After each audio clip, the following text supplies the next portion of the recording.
Hello everyone, welcome to our channel. బంగాళాఖాతంలో ఏర్పడిన ఉపరితల ఆవర్తన ద్రోణి తెలుగు రాష్ట్రాల్లోని పలు జిల్లాల్లో కురిసినటువంటి అతి భారీ వర్షాలు. వివరాల్లోకి వెళ్ళి వాతావరణ పరిస్థితులు తెలుసుకునే ముందు మీరు ఇంకా మన ఛానల్ని కనుక సబ్స్క్రైబ్ చేయనట్లయితే వెంటనే సబ్స్క్రైబ్ చేసి పక్కన ఉన్న బెల్ ఐకాన్ని కూడా క్లిక్ చేసేయండి. ఇక వివరాల్లోకి కనుక వెళ్ళినట్లయితే జూలై మొదటి వారం చివరి భాగంలో 2 తెలుగు రాష్ట్రాల్లో భారీ వర్షపాతం నమోదు కానుంది.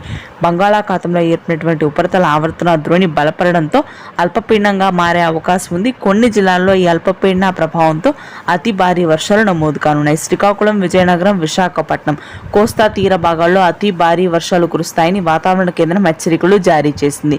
ఇక తెలంగాణ వ్యాప్తంగా కూడా తేలికపాటి నుంచి మోస్తరు వర్షాలు ఉంటాయి. రానున్నటువంటి 2 రోజుల పాటు జూలై 3 నుంచి 7 వరకు అతి భారీ వర్షాలు నమోదు కానున్నాయి. ముఖ్యంగా ఉత్తర తెలంగాణలోని ఆదిలాబాద్, నిజామాబాద్, ఖమ్మం, భద్రాద్రి కొత్తగూడెం, హైదరాబాద్ నగర ప్రాంతం మొత్తం కూడా మధ్య తెలంగాణ జిల్లాల వరకు కూడా ఇదే విధంగా వర్షాలు నమోదవుతాయని వాతావరణ కేంద్రం హెచ్చరికలు జారీ చేసింది. ఇక మధ్యాహ్న గుంటూరు, కృష్ణా, కోనసీమ భాగాల్లో ఉష్ణోగ్రతలు భారీగా పెరిగాయి. ఇవాళ రేపు కూడా ఉష్ణోగ్రతలు ఇదే విధంగా నమోదవుతాయి. ఆ తర్వాత తేలికపాటి వర్షపాతం కురుస్తుంది.